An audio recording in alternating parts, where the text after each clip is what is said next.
dear teacher, parents, sisters and brothers. আমি স্বামীজিকে প্রণাম জানিয়ে কিছু বলছি। 1863 খ্রিস্টাব্দে 12ই জানুয়ারি কলকাতার সিমলা অঞ্চলে বিবেকানন্দ জন্মগ্রহণ করেন।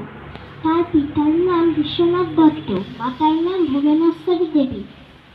বিবেকানন্দের প্রকৃত নাম ছিল নরেন্দ্রনাথ দত্ত, ডাক নাম বিলে, প্রতিনাম বৈচিত্র্য জু কুটিল নানাপথুষাং নিনামক সমসত্ব ইব। স্বামীজি প্রতিটি ধর্মীয় সভায় শিব শ্লোক পাঠ করতেন।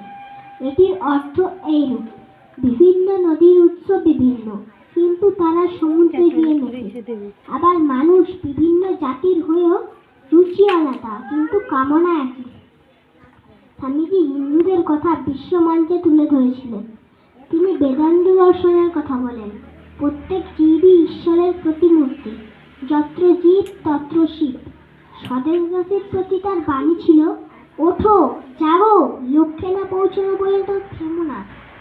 আরো বলেছেন, জীবে প্রেম করে যেই জন, সেই জন সেবিতে ঈশ্বর। তিনি তার এই বাণী ভারতবাসীকে অনুপ্রাণিত করেন। তিনি রামকৃষ্ণের সান্নিধ্যে আসেন। বিশ্বের প্রথম মহাসভার সম্মেলন ছিল শিকাগোতে। সেখানে তার বক্তৃতা শুনে দর্শকগণ 2 মিনিট ধরে হাততালি দিয়েছিল। তিনি কয়েকটি গ্রন্থও রচনা করেন, রাজযোগ, জ্ঞানযোগ, কর্মযোগ। তার বিখ্যাত গান ছিল নাহি সূর্য নাহি জ্যোতি, বিখ্যাত কবিতা সখার প্রতি। ভারতে স্বামী বিবেকানন্দের জন্মদিনটি জাতীয় যুব দিবস হিসেবে পালন করা হয়। ভারতে স্বামী বিবেকানন্দকে বীর সন্ন্যাসী বলা হতো। বীর সন্ন্যাসীর মন্ত্রে অনুপ্রাণিত হয়ে ভালো মানুষ হতে চায়।